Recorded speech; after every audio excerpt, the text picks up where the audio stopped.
Consciousness is a dream that I pursue. Comme les ongles à l'œil fauve, je vendrai dans ton alcôve, et vers toi glisserai sans bruit, avec les hommes de la nuit. He fumbles at your spirit as players at the keys. Before they drop full music on, he stuns you by degrees. Sate sanguine diwan, tros ancesiare. Facilis descensus aver. Noctes atque dies pater atque ianimotis. Sed revocare gradum superasum. Double, toilet, trouble, fire, burning, cauldron, bubble.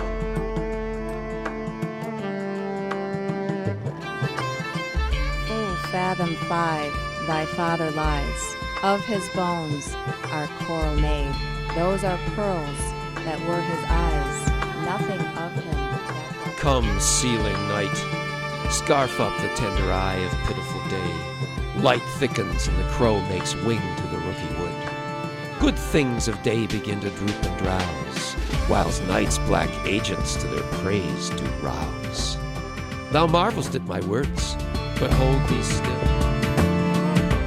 This is Twilight on the Western Door. Sator, Aripo, Tenet, Opera, Rotas. Consciousness is a dream that I pursue.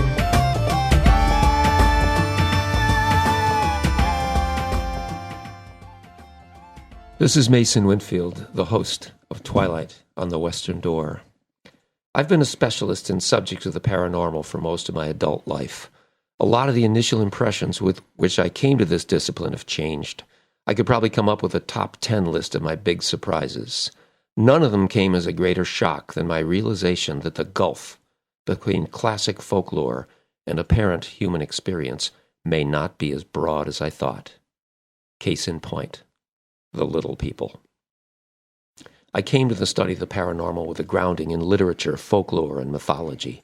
Like so many of us, I found myself charmed by the marvelous and poetic Celtic stories and traditions about the little people. I never thought I would hear them seriously reported as aspects of paranormal report, but how wrong I was. In fact, the little people, or something suspiciously answering to them, appear in the traditions of many world societies and on all the inhabited continents. The native societies of upstate New York, the Iroquois Haudenosaunee, and the Algonquin-speaking nations have particularly powerful legends and traditions about the little people that are active to this day. They tend to be very private about them. These traditions are generally not for outsiders. But it's not only Native Americans who report these strange, tiny, supernatural image forms I abbreviate as LPA, little people apparitions. White people see them. People who don't know native mythology from basic mixology about upstate New York. And so often they're people who shouldn't have any idea what they're looking at. So often they are reported as apparent ghosts, and exactly where the Longhouse people would have told you you'd see them. By New York's legendary power places. Everywhere in the world the little people are found in tradition, they are associated with three things. They are associated with the cycles of nature. It's not as if they control the cycles of nature, but they sort of help them move along. They do not live in the villages and cities with people. They live in the marshes, the fields, the woods. The little people are also associated with the human dead. It's not as if when you die, you become a fairy.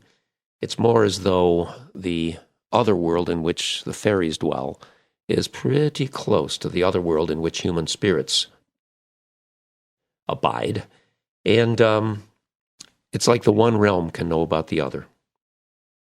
But finally, the little people are typically associated everywhere with human children. They have some connection with human children. They have an interest in human children. They protect children. They come to them, and sometimes they aren't so nice. Tonight we are honored to have as the first guest of Twilight on the Western Door a highly respected Algonquin teacher, author, and elder, Michael Bastine. Mike is not only respected by the media, he was a guest on Coast to Coast after the publication of our book together, Iroquois Supernatural, the one we did with Bear and Company, Inner Traditions, in 2011. But Mike is so highly regarded as a young native elder that he was one of 6 Native North Americans invited to present at a classic 2005 conference of elders called The Eagles and the Condors. If I'm not misinformed, Mike was the only guy there under 70. The list of Mike's other honors and accomplishments is too long to get into here. I think you'd rather hear him speak for himself. Mike, thanks for joining us on a little step into the twilight, into the realm of that knowledge that exists between the day and the darkness. Well, thank you, Mason. It's an honor to be here. And this is one of my favorite subjects. Little people are one of the elements that we know and we see that are depicted around the world. They're in every culture. They're from every background of human. And we understand that this is a connection directly to the creation. And in a lot of the legendary stories that have been told, there are elements within the legends that usually give you some hints of the origins of certain things. Like with Bigfoot, they do have legends that describe things and say this was the time in which they surfaced or became known to the planet. The little people they're a lot more elusive. There's, I think, a lot more mystery. Although we do know that they exist, we also know that there are interactions. We know that people have seen them physically. We know that they have assisted. There are ceremonies which are included. And you'll see many times items that are made for ceremony that are miniature. These are especially to honor those little people. Most of us think that little people are of a good nature. When you travel around and you speak with the people who have had direct contact, I've heard the feedback from these people, and they will say that they've been told by some of the little people, we're not all good.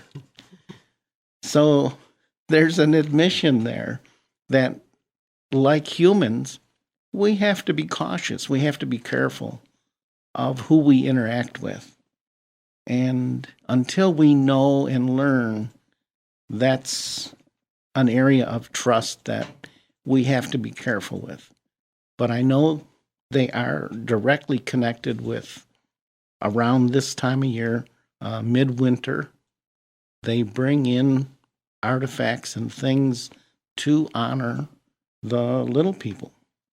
Mike, I've heard this crazy theory, which I don't agree with, that the little people traditions of the Algonquin and Iroquois were brought here by the Europeans, that they developed these massive traditions through contact with, post-Columbus Europeans.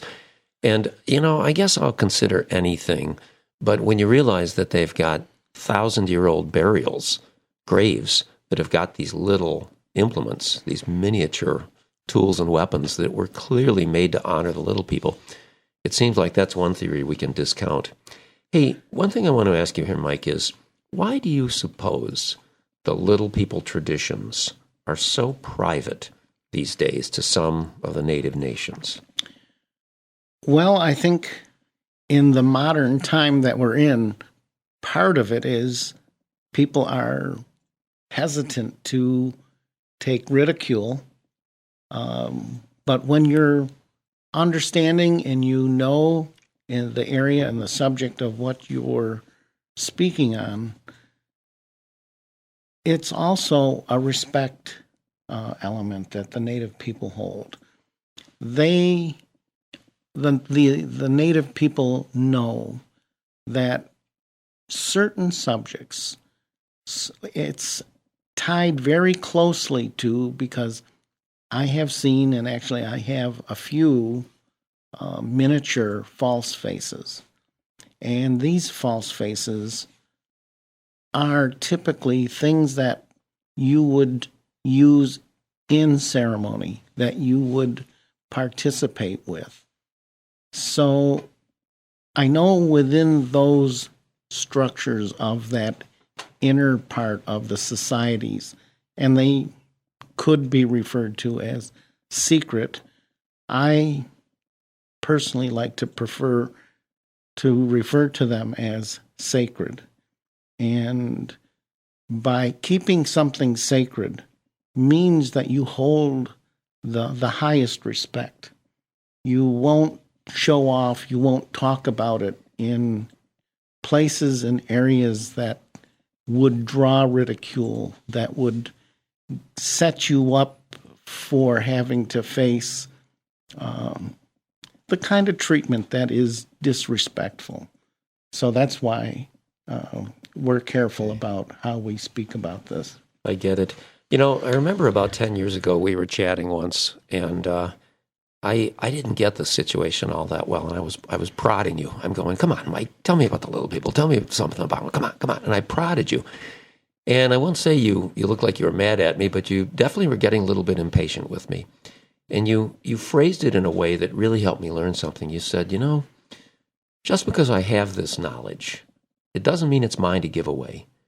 If I've got some knowledge that's sensitive, that's delicate, and I know that it will hurt or offend people if I reveal it, I have to be careful where I let it out.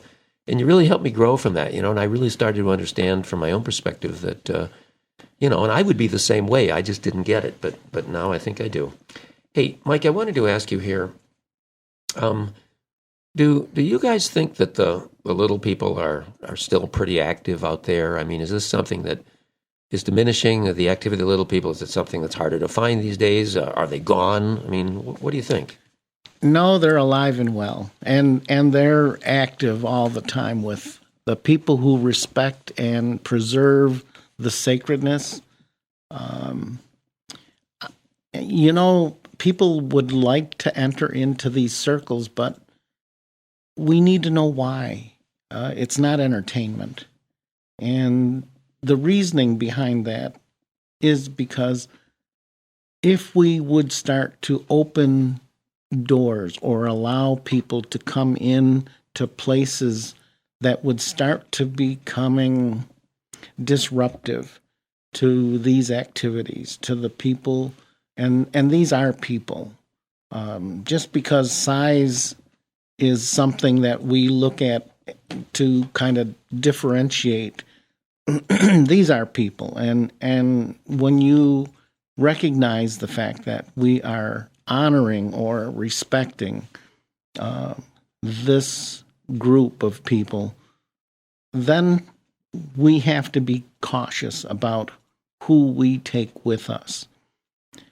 Typically, it takes years, a good portion of your life, to dedicate to prove that you are worthy or eligible to be a member of a society. So I know the questioning, I know the conversation, but the bigger part is the behavior and the understanding of why you want to be involved with this part of life. So I think you're referring to one of the societies, one of the medicine societies among the Iroquois Haudenosaunee people is devoted to the little people. That's right. And what do you remember what they call that group? Is that the Little Water Society? Or? Well, there's several. I don't like to publicly come out with that. Okay. But some are referring to water. Some are it sometimes has a reference to darkness. So when we know the context and we see what this is referring to, I really am convinced that these beings reside into a place of life, a dimensional place that humans might find or think as in a human perception as being dark. But if we look into the depths of the earth, there becomes absence of light. But as we keep going in, we will find that there are places that light does exist. So it's our perception on the surface that we need to work on. Okay. Very, very well said. Hey, while we're on the subject of perception, I wanted to ask you this question. I've been dying to ask you this for years, and I've always forgotten. We get reports from a lot of non-native people. Well, I won't say a lot, because little people apparitions, in my experience as a researcher, are pretty darn rare.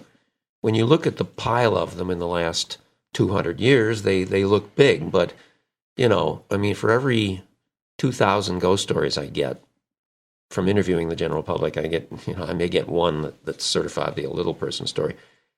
But we get reports from a lot of non-native people about seeing these little people apparitions. Is every one of them psychic?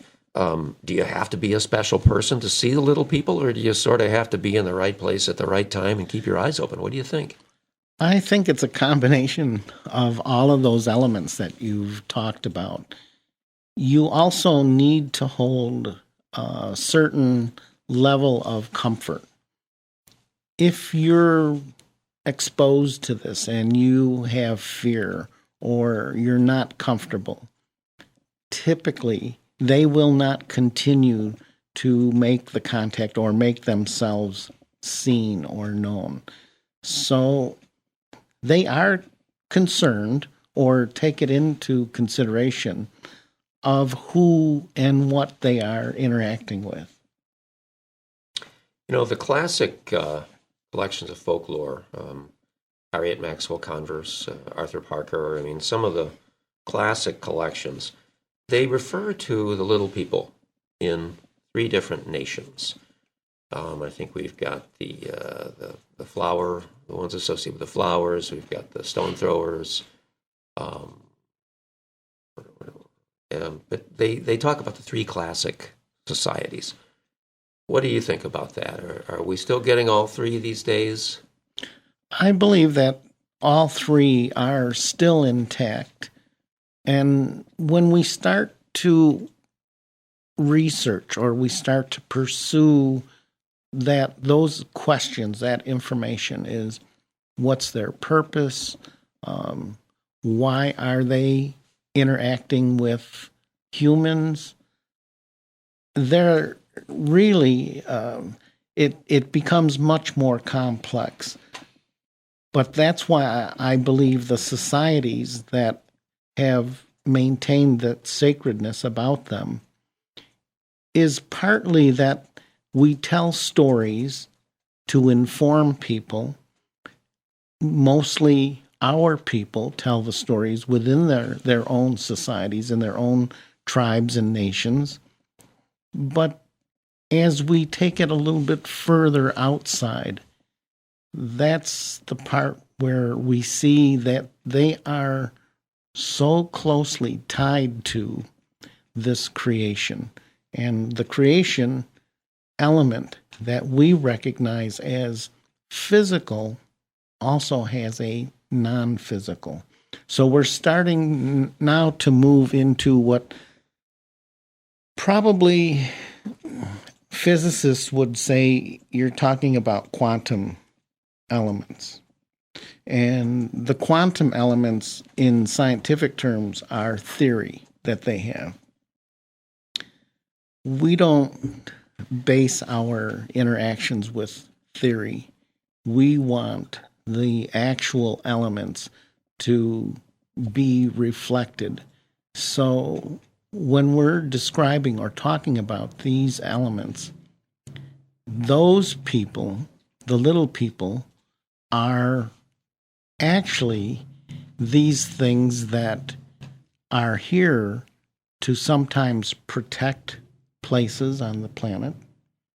They're here to maintain a place that has certain properties or elements to it.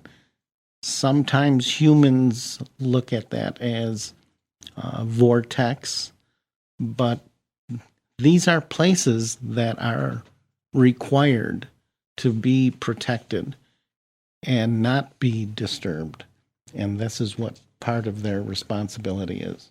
You know, I've thought a lot of the apparitions that some of the subjects I interview report are really not in themselves there. That very often they're transgressing. That the whites are on Galhai Hill and they don't know it, or they're on an old battlefield and they don't know it, and so they see these shocking apparitions that I interpret almost like flare-up signs, you know. But you've brought me to another one of my questions. I did want to ask you,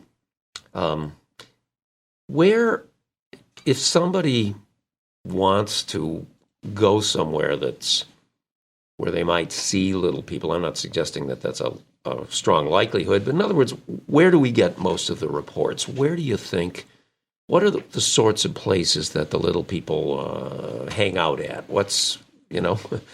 Well, if we were to give a tour or give some hints to where the likelihood could be or where they might be residing, it takes such a long time to develop these insights. And mostly you will hear them handed down from people who have actually witnessed areas where they reside or have been known to reside. It's actually partially when you go into an area, you will feel very comfortable, because typically the stories that have been handed that I have heard have been medicine people who will take one of their kids and leave them in a place while they go off to do whatever, it's collecting of medicine or to do some type of ceremony that they have to do, and they don't want to leave the child unattended. So they will place them in an area where it's known, and usually the person will tell the child, after I move down the road, some little people will come out and they'll be your friends. You are so psychic. You're ahead of my questions all the time. One of the questions I did want to ask you, your old friend Ted Williams, the Tuscarora healer, his dad, Eleazar, was just, I mean, people still talk about Eleazar up there on Tuscarora, but Ted Williams used to have a story, and you told it to me once so hauntingly well that I wanted to give that to our listeners. It was a story about him. I guess it was the day his dad was going to go logging, and he left little Ted at this one particular tree. Do you remember? Would you like to develop that Sure. one? Flesh that one out a little bit? And that's kind of what I was referring to, actually. And what was going on is Ted's dad had a horse and a wagon, and he was taking Ted down the road to get to where he had to do his daily work. He dropped Ted off near, there were some apple trees. And they actually did, some of the people in the area took me to that spot, to that place where, and Ted was one of the people in that area at the time. And he said, here's where my dad would drop me off. And the old road ran down this tree line. And his dad told him, he says, when the sound of the horse's hoofs fades out, these friends will come out to play with you. And Ted remembered that as he was sitting there waiting. The sound of the hoofs went off in the distance and faded. And sure enough, Ted looked around, and all these little people came around him. And he remembers playing with them. And when the hoofs would come back, they'd scatter. So Ted had stories that he would tell from his childhood. When Mad Bear and Beam and Logan were walking through this area, and it was no longer the road. They had rerouted the road, but it was the old place where Ted would have been dropped off years and years before. Beeman stopped all of a sudden with the group. Yeah, this is about 50 years later. Yeah. And Beeman Logan was not from Tuscarora, No. so he should not have known anything about this tree. No. And Beeman kind of hesitated, and he stopped. And everyone else noticed that Beeman had stopped. So they wondered why he was hesitating. And he got quiet, and then he just said, "There's little people here." And he pointed to the tree where Ted would get dropped off. And Ted said, "Mr. Logan," and really acknowledged that here was someone with the sensitivity and the ability to sense and feel an area and locate the exact tree where Ted would stay and wait for the little people. That's fantastic. I think we may be coming up on our break fairly soon, but I think we can squeeze one. Oh, yeah, good. We got 4 minutes, our reliable engineer tells us.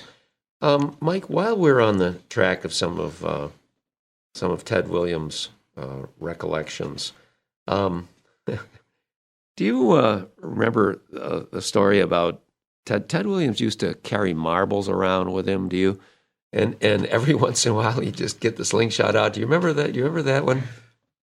We were in North Carolina in the Smoky Mountains, and it was one of the Wisdom Keeper gatherings. And we were just starting the weekend to get going.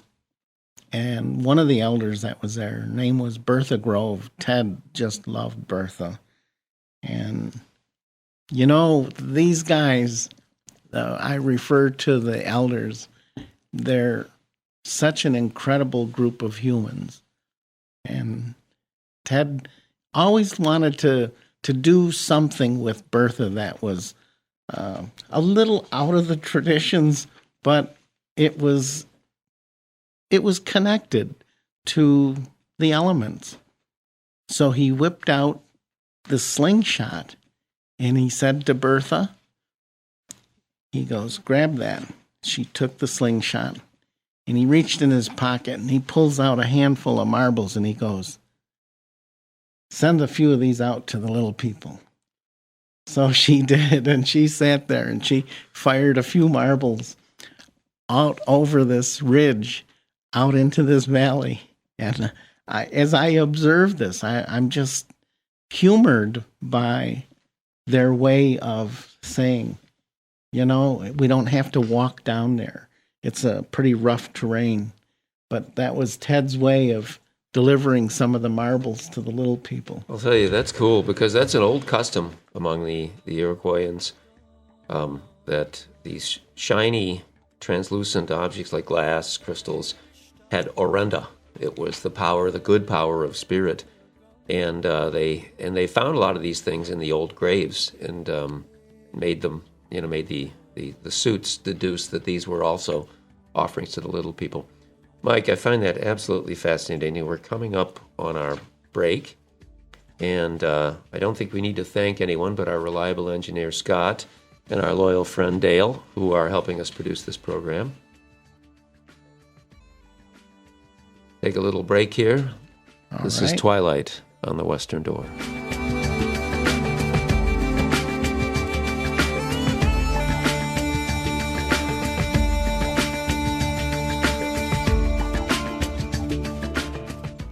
You're listening to Go Podcast Yourself Network. Let's go check it out at gopodcastyourself.com. And we love you.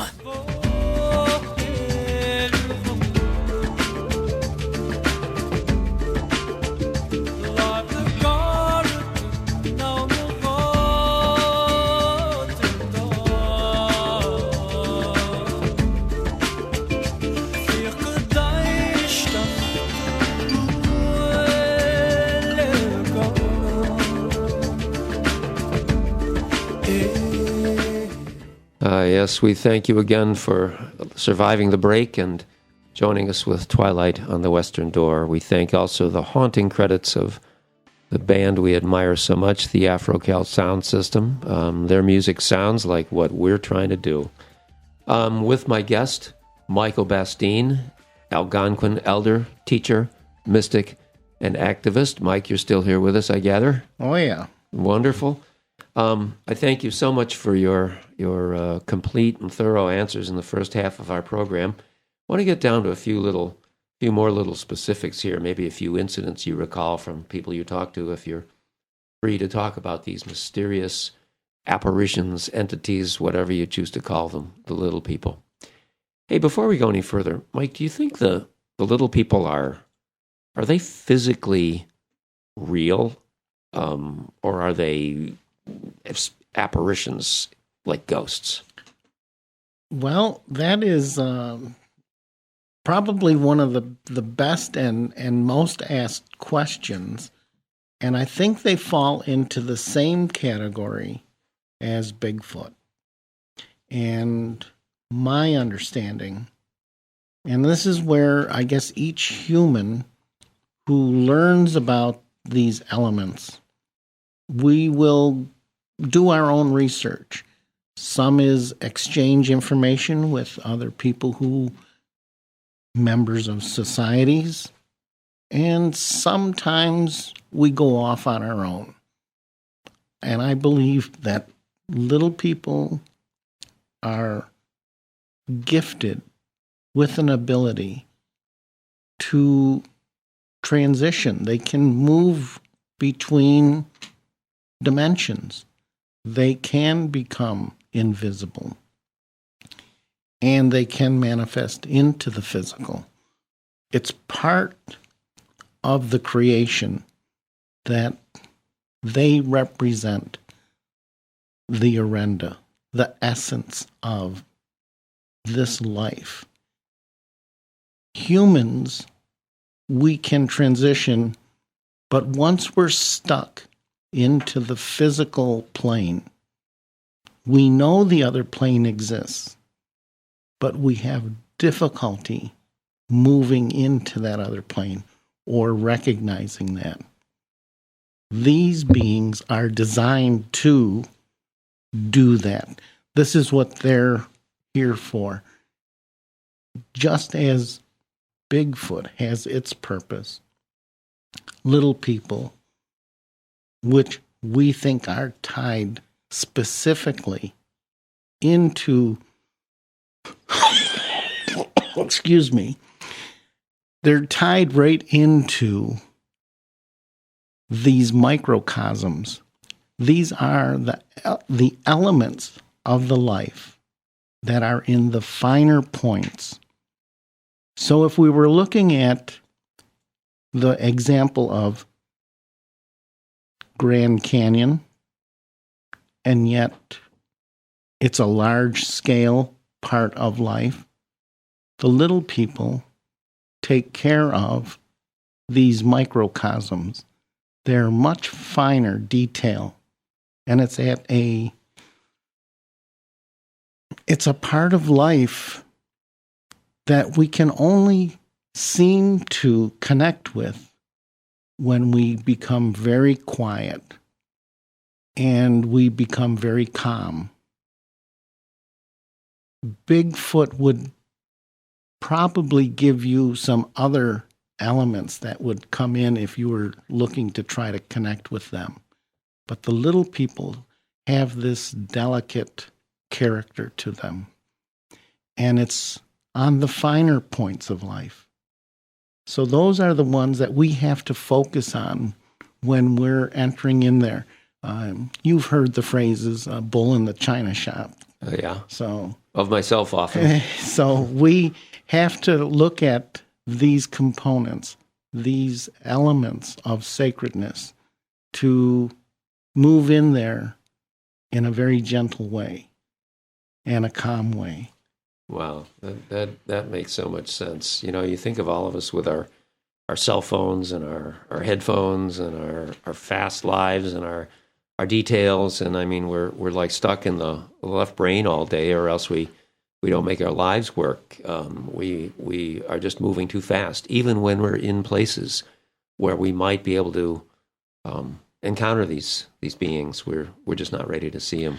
No, people go through life not having enough consideration for the environment or the elements that they're moving into or from.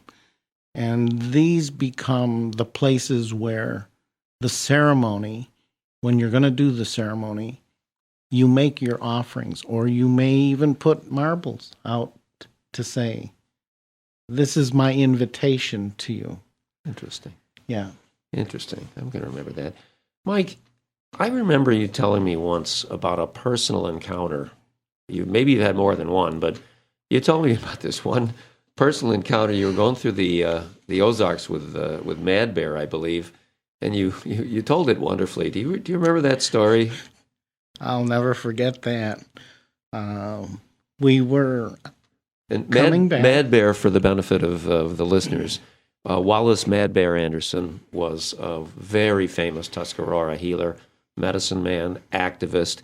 And when Mike was a young man, he started tutoring with Mad Bear. I don't know if that's what you call it. Maybe you guys were just hanging out. But Mad Bear was your Merlin. I mean, he taught you everything. So I'm sorry for the interruption. No, not at all. And I guess in my perception, the way I've gone through life, I didn't really think of Mad Bear as my teacher.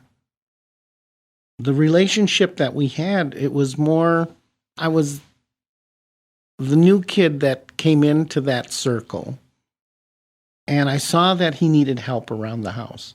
So whether it was chopping wood or bringing wood in, it didn't matter. It was just, you got a chance to hang out in a place that I started to see and hear conversation that was so far out that I had never heard discussed before. So it didn't matter if it was medicinal plants, little people, entities and life forms from other dimensions. It just didn't matter. And it was just something that had caught my attention. It was an area of interest that when I saw how well versed he was, you don't question a lot of things. And I learned that very early on not to pursue things too strongly, because he wanted you to become the observer. And also, as the observer, you are a participant. And when you become both, you start to see that the format or the way, the style of teaching is to live life. So we're not in a classroom in that structure or that type of education. It's education with no borders or boundaries. And we were on our way back from somewhere, either Oklahoma or Arizona. And we're coming through the Ozarks. And about 3 a.m, Mad Bear was sleeping, and he says to me, he goes, "Where are we?" I said, "I don't know, somewhere in the Ozarks." And I said, "Getting tired." He said, "Yeah." He goes, "Next light you see," he says, "if it's a motel, let's pull over and get a room." I said, "All right." So sure enough, a few minutes down the road, I see a light. We pull off. I'm carrying the suitcases in. We get a room. He runs, get to the bathroom, and I'm bringing the luggage in and getting things settled in the room. And as I'm getting ready to go back out to the car, I hear voices. The voices aren't talking in a language that is like English, like the words that we form.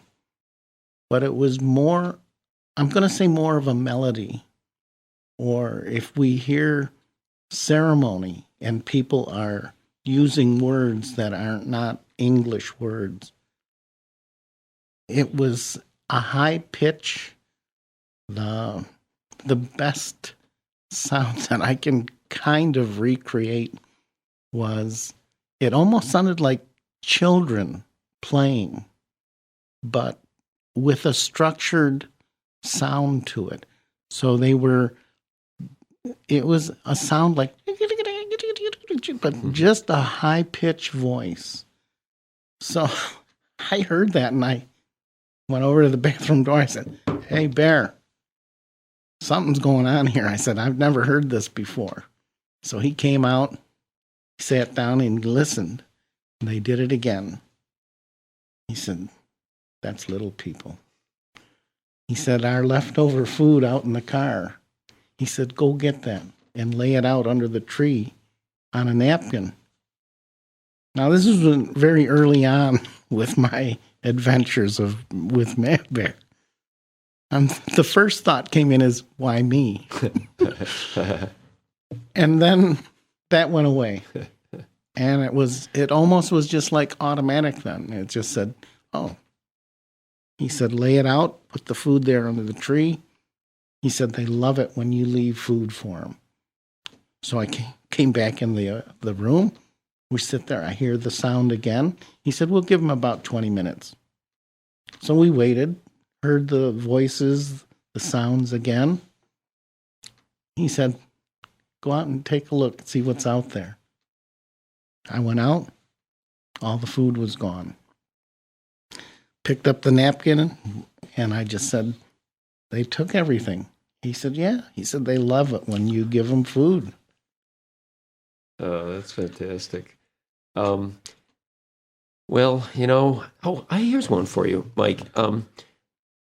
Have you ever heard of a connection between the little people and anomalous light phenomena? In other words, witch lights. Have you heard any connection between them? I did. And we were down in North Carolina. It was right around a certain time in May. And we were told on the evening that we were going to be out there, if we went near the water, and there was a little stream, they said, you're going to see lights. And we were quiet. We had a group of people, stayed off to the side a little, and the lights came out. They existed. Not really like fireflies, but it was a glow similar to that light, but it would stay illuminated longer. Recently, I'm going to say within the last few years, I was in Vermont at the Peace Village, and someone said, we know there's a place, and it's been known that the little people are close by. They asked me, they said, would you like to visit that? And I said, sure. So we went down there. It was about 11 o'clock at night, and I made a tobacco offering. And sure enough, the lights started coming out, and we heard the sounds in the grass. It was tall weeds, but we heard the sounds, and I just said, this is little people. This is a place where they reside. And it was in the mountains, so it was not too far from Lincoln. What were the lights like? Were they high? Were they low? Were they how big were they? They're pretty small. Again, a little bit larger than what we would see the fireflies at night. Mm-hmm. They're not as bright actually, but they're larger in size. So it seems as if size of a golf ball, would you say? About a golf ball size, but without defined edges. Yeah. So it's a light that's illuminating, and it kind of gives you the sense that this is how, or partly of how they transition from non-physical to physical. And in order for them to stay in the physical, they are represented by that light. Interesting. Huh.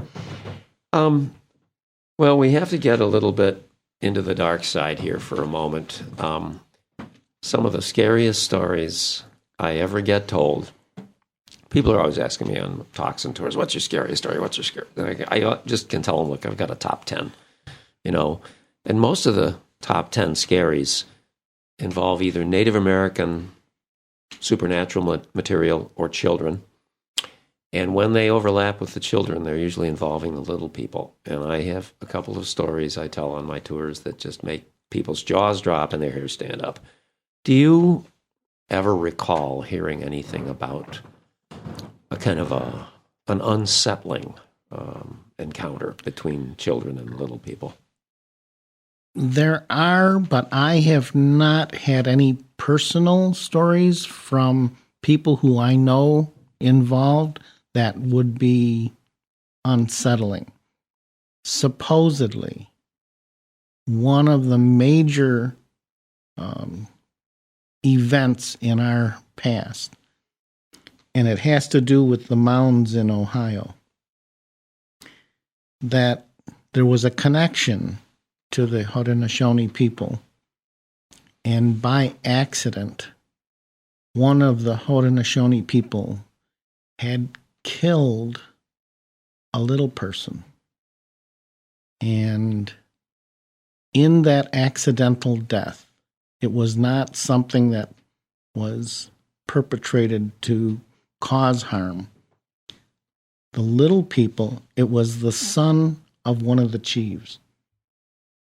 They kidnapped that son and took him to Ohio while they were building the mounds. Now, that we're on this subject, Mad Bear, he asked me one time, he said, "Do you see that purple glass container?" I said, "Yeah." He says, "Bring it down." And I brought that over to the table. And it was wrapped very nicely. He opened it up, and there was about an 1.5 inches, 1.75 human skull inside there. It had all the teeth. He said this was found outside of Onondaga when they were excavating the Erie Canal. No way. I just freaked because I had never seen physical proof. And when he showed that to me, he said, "I only bring this out on very special occasion and usually have ceremony." But he said, I wanted, and I knew what Mad Bear was doing. He knew that my interest was very strong in all of this area. But he also knew that I needed proof. We all do. We can be speculators and we can hear stories. But until we actually see some proof, we always have that doubt. He used to like to test you, didn't he? Oh, yeah. But I learned very early on with Mad Bear, you don't want to challenge any of his, when he would lead you on into a situation, he was going to come out on top. He didn't get where he was by coming in second too often. Mike, if you had to summarize the message that the little people might be having for us in the material world, what if they were to be speaking to us, if they were to be trying to get us to do something, what do you think it might be? Well, exactly, it becomes more of a philosophical message that if I were to say that I was going to be interviewing and asking the little people, what is it that you require or want from the humans? I believe that their response would be to be more respectful of each other and to be more respectful of the elements of the creation of the earth. And to understand that the earth is this living habitat.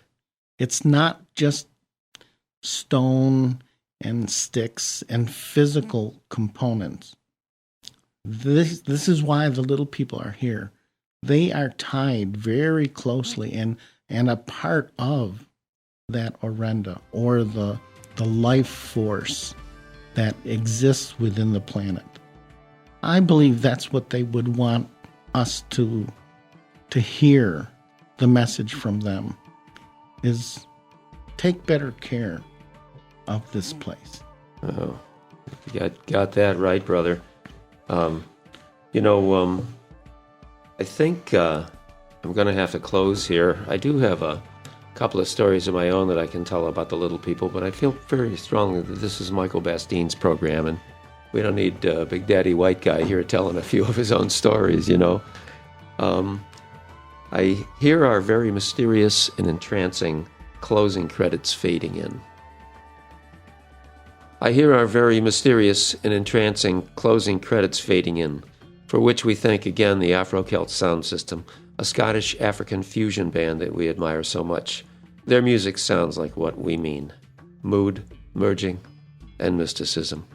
We thank them for their work, as we thank Chris Starr, Carolyn Smith, and the whole GPY Radio Go Podcast Yourself network.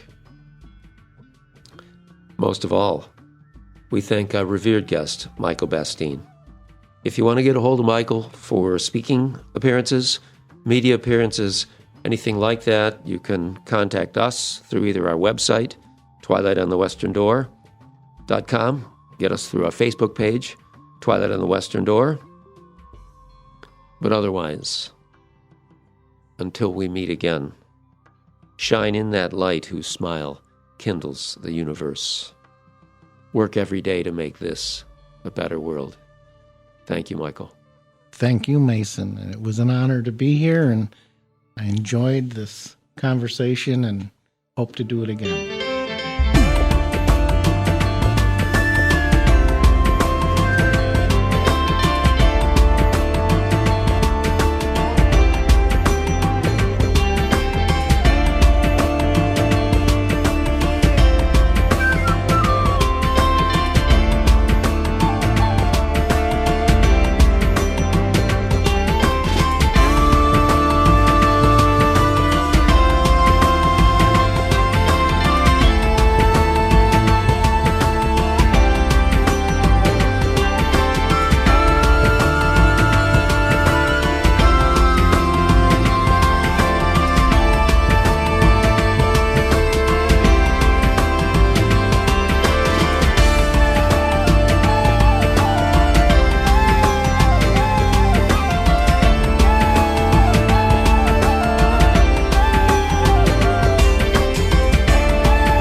This is Mason Winfield with a story that I was told about the Iroquois little people. It's a story I call The Boy Who Came Back.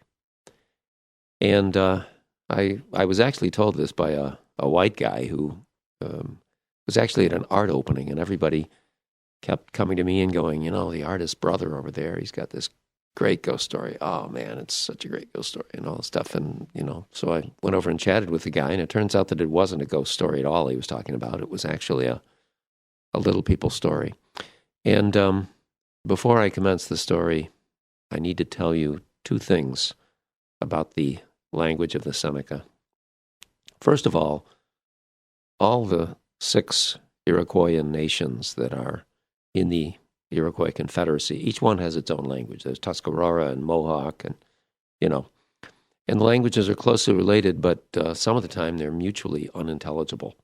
The thing about all the Iroquois languages, though, is that they are obscure. There are not a lot of living speakers of these languages. The languages are very different from Western languages. I mean, you might be able to learn Spanish or French in a weekend well enough to converse, but you cannot do it with, for instance, Seneca. The other thing I should tell you about these languages is that each one of them may have sort of a hidden code within it, a sub-level. And this kind of a hidden level of the language, there's an external meaning and then an internal meaning to many of these words and phrases, and only the elders know them. And the traditional Iroquois languages are thought to be the languages of magic. If you are walking through the woods at night and you hear people chanting, and you get close and you see that it's a slow fire in the middle of the deep woods. And when these people are chanting, you've obviously interrupted a few witches at their work. And most of the time, the language they'll be chanting will be one of the old Iroquoian languages. If you hear the little people talking, it will be in the old Iroquoian languages. If you have an animal walk up to you at night, like a dog or a coyote or something like that, maybe its eyes are a little funny, and it talks to you, may ask you where you're going. It'll usually be speaking to you in one of the old Iroquoian languages. These are the languages of magic. This is the tale called The Boy Who Came Back. Turns out that there was a young white guy. He was about 30. He was married to a young Seneca woman from the Tonawanda Reservation. And she was full-blood Seneca. And while they were married, they had a couple kids. And the story goes back about 15 years. But it was during this time the young white guy, the Seneca wife, the children, they're visiting the reservation. They're visiting the mother-in-law. And, it's a beautiful late spring afternoon. Sun's about to go down. The husband is outside kicking back with a beer while the women are inside cooking and cleaning, yes, naturally. And it's at this point that his 2 children come up. The girl is about 4 or 5, and the boy's about 5. And they're playing with the reservation kids. And his little boy comes up and says, Dad, can we go play on the tracks with the other kids? And about a quarter mile in the distance is a defunct railroad line that's no longer used for trains. And the father, he can see it, and he says, okay, sure, yeah, go out and play. So he's kicking back with his beer, and about a half an hour later, he notices these funny lights. He described, they're over by the railroad tracks where the children are playing. And he described the lights as about the size of a baseball, as far as he could tell. And they were low to the ground, and they were moving very smoothly through the foliage, through the undergrowth. And he's trying to figure out, what the heck are those things? They're not flashlights. They're not fireflies. They seem to be self-contained balls of light, and they're moving very smoothly through the foliage. Father's just thinking, what the heck could that be? A few minutes later, the kids come back, and the little girl isn't saying much, but his son is beside himself. Dad, he says, you know what they got by those railroad tracks? You know what they got over there? They got these little people, Dad. Oh, my God, it's amazing. They didn't tell me about that at school. They got these little people, Dad. And one of them got to be a real good friend. They're so much fun. Oh, man. They know what the birds are saying. They know what the squirrels are saying. Those squirrels are real dopes. They tell the dumbest jokes. The birds laugh at them all day. And the little kid's just going on.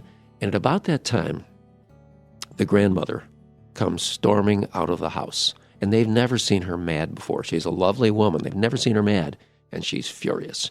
She storms right up to the children. You know, I told you not to go by those railroad tracks at night. I told you not to talk to little people. Told you not to talk about little people. Told you not to have anything to do with little people. She turns to the husband and says, get the kids home right now. Just load them up in the car and get them home. Don't say anything more about this. Just get out of here. But if anything unusual happens, be sure to call me.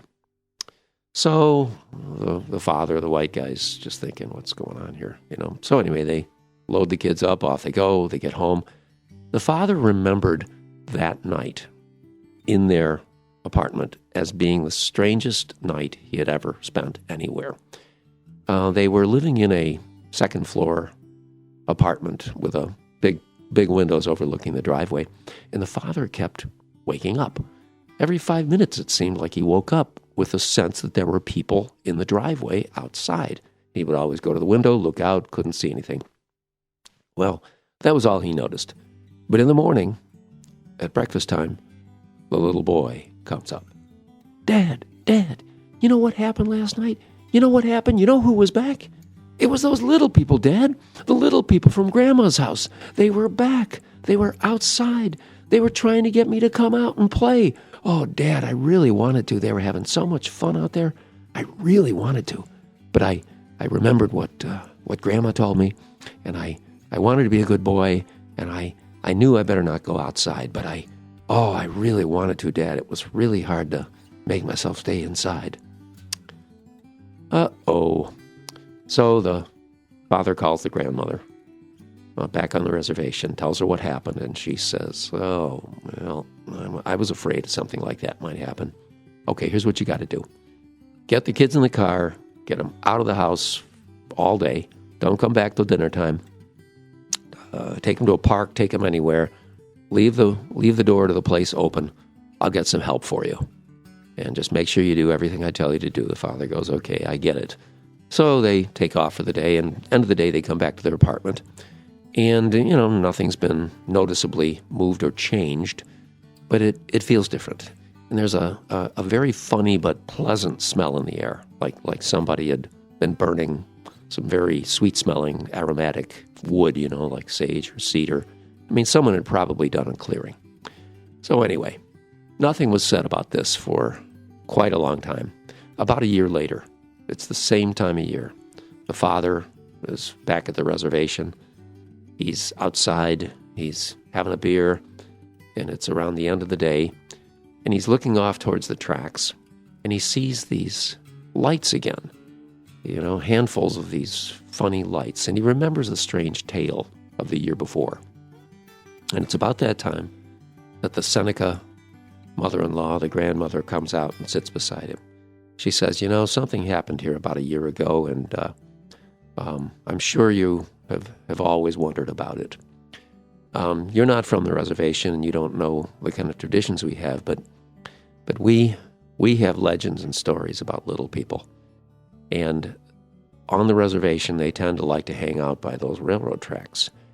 And we think that these little people have a peculiar interest in our children.